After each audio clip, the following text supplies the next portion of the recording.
Good morning everyone. જય શ્રી કૃષ્ણ. ધોરણ 6 વિષય ઇંગ્લિશ. એમાં આપણે આજના લેક્ચરમાં આપણે યુનિટ 2 ટુ મો ચો એમાં એક્ટિવિટી 1 અને એક્ટિવિટી 2 આપણે શીખવાના છીએ. તો ચાલો આપણે પહેલા એક્ટિવિટી 1 સમજીએ અને ત્યાર પછી હું તમને એક્ટિવિટી 2 સમજાવીશ. એક્ટિવિટી 1 છે કેલેન્ડરની મદદથી શિક્ષક આજની તેમજ પાછલા રવિવારની પોતાની દિનચર્યાની વિગતો કહેશે. તે તમે સાંભળો. શિક્ષકની મદદથી તે રીતે પોતાની વિગતો કહેવાની છે. એટલે કે કેલેન્ડરની મદદ વડે હું તમને એક્ટિવિટી છે એ કહીશ અને પછી ત્યાર પછી તમારે તમારી જે તમે દિનચર્યા હોય રવિવારની તે તમારે લખવાની છે. તો ચાલો જોઈએ. ટુડે ઇઝ મંડે. શું આવશે? ગઈકાલે રવિવાર હતો તો આજે શું હોય? તો કે મંડે હોય. સમજ પડે છે બધા વિદ્યાર્થી મિત્રોને? ચાલો. આઈ એમ ઇન ધીસ ક્લાસરૂમ ટુડે. આજે સોમવાર છે અને હું ક્લાસરૂમમાં છું. હું આજે ક્લાસરૂમમાં છું. આઈ હેવ ખાલી જગ્યા on my table. I have books. મારી બુક છે, મારી પાસે બુક્સ છે જે ક્યાં પડી છે? તો કે ટેબલ પર પડી છે. I M busy. હું વ્યસ્ત છું. It was Sunday 1 days ago. તમારે લખવું હોય તો શું લખશો તમે? રવિવાર એક દિવસ આગળ હતો. I was at home on Sunday એટલે કે હું રવિવારે ઘરે હતી અથવા તો હતો. I had no notebooks. મારી પાસે નોટબુક્સ હતી નહીં. કેમ? કારણ કે રવિવાર હતો, રજાનો દિવસ હતો એટલા માટે. I went to the library in the afternoon. હું બપોરના સમયે એટલે કે આફ્ટરનૂનમાં લાઇબ્રેરીએ ગયો હતો અથવા તો ગઈ હતી. આઈ હેડ ગેસ્ટ ઇન ધ ઇવનિંગ એટલે કે અમારા ઘરે સાંજે મહેમાનો હતા. સમજાઈ ગયું? તો આ છે એ ખાલી જગ્યા અને આ ખાલી જગ્યા એ બધા વિદ્યાર્થી મિત્રોએ પોતપોતાની ટેક્સ્ટ બુક છે તેમાં લખી દેવાની છે. અહીંયા આપણી એક્ટિવિટી 1 છે તે કમ્પ્લીટ થાય છે. ચાલો હવે આપણે આગળની એક્ટિવિટી 2 જોઈએ. એમાં એ જોઈએ. અહીં બે ફકરાના વાક્યો ભેગા થઈ ગયા છે. તે વાક્યો સાંભળો અને વાંચો. વર્ગમાં ચર્ચા કરી બંને ફકરા છૂટા પાડો અને અલગ અલગ નોંધો. સમજ પડે છે? પહેલા હું તમને સમજાવું છું, પછી તમને બોર્ડ ઉપર અલગ અલગ લખી દઈશ અને તમારે બોર્ડ પરથી સ્ક્રીનશોટ લઈને તમારી ટેક્સ્ટ બુક છે તેમાં તમારે વ્યવસ્થિત અને સારા અક્ષરે લખી દેવાનું છે. ચેક ચાક વગરનું લખાણ કરવાનું છે અને વ્યવસ્થિત અને બીજાને વંચાય એ રીતે તમારે લખવાનું છે. તો જોઈએ. Today is Christmas. Now V are celebrating Christmas. આજે ક્રિસમસ છે અને અત્યારે અમે ક્રિસમસ સેલિબ્રેટ કરીએ છીએ. બિફોર 2 months એટલે કે 2 મહિના પહેલા વી સેલિબ્રેટેડ દિવાળી. અમે દિવાળી સેલિબ્રેટ કરી હતી. My sister Nancy is decorating the Christmas tree એટલે કે મારી બેન નેન્સી છે તે ક્રિસમસ ટ્રી ડેકોરેટ કરી રહી છે. My brother Darshi decorated our house for Diwali. મારો ભાઈ દર્શી છે તે દિવાળી માટે ઘર સજાવી રહ્યો હતો. He was at home. તે ઘરે હતો. Today Darshi is not at home. આજે દર્શી ઘરે નથી. He is in the hostel. તો તે ક્યાં છે? તો કે તે હોસ્ટેલમાં છે. My mother is preparing a cake. મારા મમ્મી કેક બનાવી રહ્યા છે. She prepare sweet dishes for Diwali. તેણે દિવાળી માટે મીઠાઈઓ બનાવી હતી. We received Diwali card from friends and relatives. અમે અમારા મિત્રો અને સગા સંબંધીઓ પાસેથી દિવાળી કાર્ડ મેળવ્યા હતા. We also prepared Diwali cards. અને અમે પણ દિવાળી કાર્ડ બનાવ્યા હતા. My father હેલ્પ્ડ us for that. અને મારા પપ્પાએ આ માટે અમને હેલ્પ પણ કરી હતી. My father is helping Nancy now અને અત્યારે મારા પપ્પા મારી બેન નેન્સી છે તેને હેલ્પ કરી રહ્યા છે. I am enjoying the music on the CD player અને હું સીડી પ્લેયર પર સંગીત સાંભળવાની મજા માણી રહ્યો છું. I am also talking to you on the cell phone અને હું તારી સાથે ફોન પર વાત કરી રહ્યો છું. સમ ફ્રેન્ડ્સ એન્ડ રિલેટિવ વિઝિટેડ અસ થોડાક મિત્રો અને સગા સંબંધીઓ અમારી મુલાકાત માટે આવ્યા હતા. Nancy and I enjoyed fire crackers Nancy અને મેં ફટાકડા ફોડવાની મજા માણી હતી. આટલી સમજ પડી ગઈ બધાને? તો ચાલો હવે આપણે એને અલગ અલગ ડિસ્ક્રાઇબ કરવાના છે, અલગ અલગ પાર્ટમાં ડિવાઇડ કરવાના છે. તો જો પેજ નંબર 19 ઉપર આ ફકરાને આધારે નીચેના કોઠામાં ઉદાહરણ મુજબ વિગતો લખો.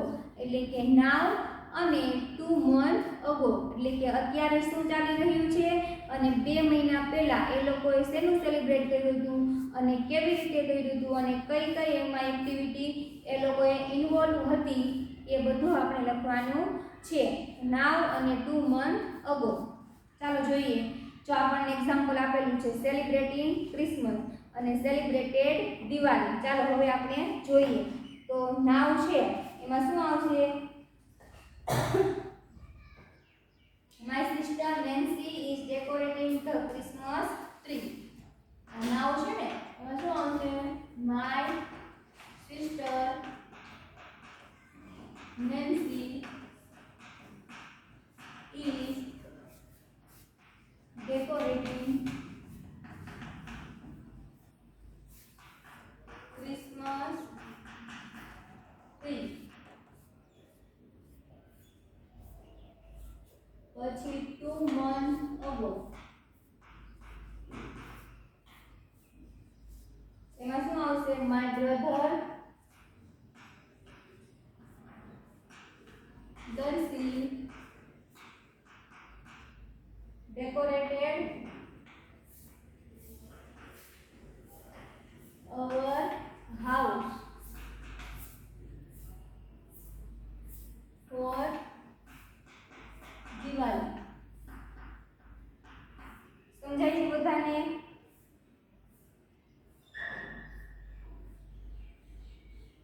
Darcy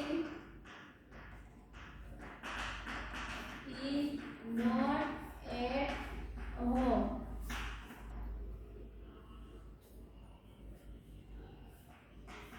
He was at home. My mother is preparing cake.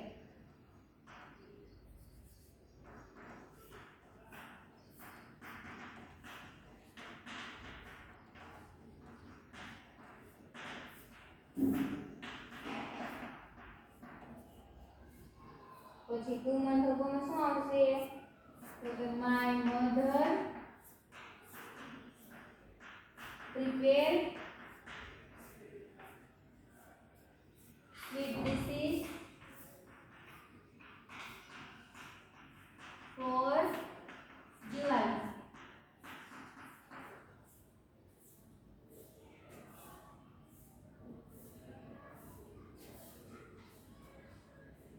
My father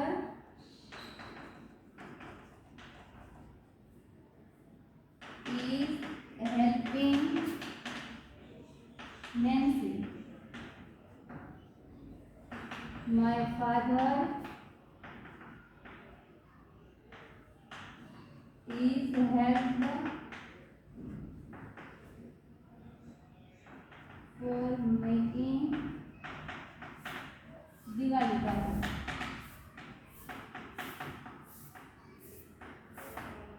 સમજાય છે બધાને?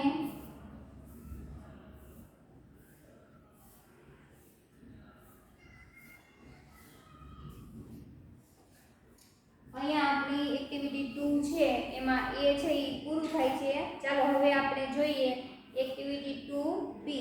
અહીં પણ બે ફકરાના વાક્યો ભેગા થઈ ગયા છે. તે વાક્ય સાંભળો અને વાંચો અને વર્ગ સમક્ષ રજૂ કરો. જૂથ કાર્ય કરી બંને ફકરાઓને જુદા પાડવાના છે. તો ચાલો જોઈએ. વી celebrated the World Environment day on last 5th જૂન. એટલે કે અમે લોકોએ છેલ્લી 5 જૂન હતી ત્યારે વર્લ્ડ એન્વાયરમેન્ટ ડે એટલે કે વિશ્વ પર્યાવરણ દિવસની ઉજવણી કરી હતી. We are celebrating English day today. અને આજે અમે ઇંગ્લિશ ડેની ઉજવણી કરીએ છીએ. Reena and Rashmi are decorating the classroom. Reena અને રશ્મિ બંને છે તે ક્લાસરૂમ ડેકોરેટ કરી રહી છે. વી ઇન્વાઇટેડ અવર એસએમસી મેમ્બર્સ. અમે અમારા એસએમસી મેમ્બરને ઇન્વાઇટ કર્યા હતા, આમંત્રિત કર્યા હતા. અવર પ્રિન્સિપાલ વેલકમ ધ મેમ્બર્સ. અને અમારા પ્રિન્સિપલે મેમ્બરનું એટલે કે સભ્યો હતા તેમનું સ્વાગત કર્યું હતું.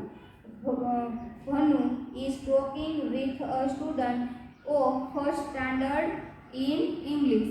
ભનુ છે તે પહેલા ધોરણના વિદ્યાર્થીઓ સાથે ઇંગ્લિશમાં વાતચીત કરી રહ્યો છે. The students of first standard are smiling at him. અને પહેલા ધોરણના વિદ્યાર્થીઓ તેમની સામે સ્માઇલ કરી રહ્યા છે. વી પ્લાન્ટેડ સેપલિંગ્સ. અમે વૃક્ષારોપણ કર્યું હતું એટલે કે જે વૃક્ષના નાના નાના છોડ હોય તેને રોપ્યા હતા. વી વોટર્ડ ધેમ. અમે તેમને પાણી પણ પાયું હતું. ધ સેપલિંગ્સ આર ગ્રોઈંગ નાવ. અને અત્યારે છોડ હતા તે મોટા થઈ ગયા છે એટલે કે વિકસિત થઈ ગયા છે. અવર ગાર્ડન ઇઝ ગ્રીન નાવ. અને અત્યારે અમારું ગાર્ડન છે તે એકદમ ગ્રીન એટલે કે હરિયાળું થઈ ગયું છે. તો ચાલો હવે આપણે બંને ફકરાઓને છૂટા પાડીએ. અહીંયા પણ નાવ અને બિફોર આવશે. ઓકે,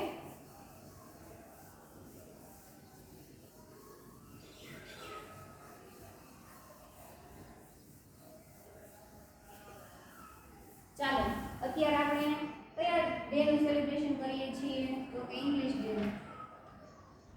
વી આર સેલિબ્રેટિંગ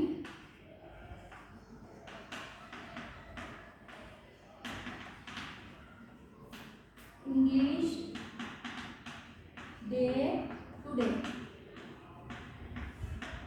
અને એટલે પહેલા આપણે જેની ઉજવણી કરી હતી તો કે we celebrated the World Environment Day. We celebrated the World Environment Day.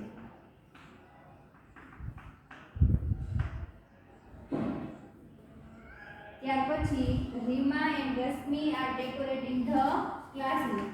Reena and Rashmi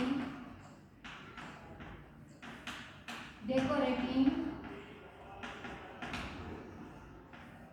the classroom.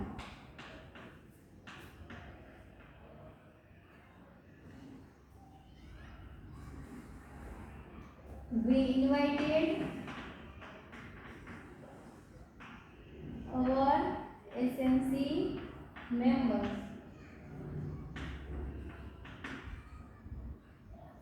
Our principal welcomed the member.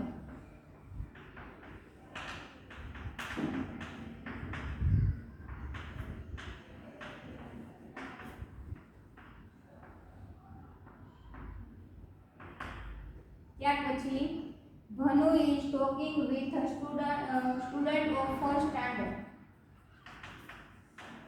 Bhanu is talking the students of first standard in English. Okay, ચાલો એના પછી we planted sapling. We planted saplings. We watered them. And now અત્યારે શું થઈ ગયું છે તો કે the saplings are going saplings,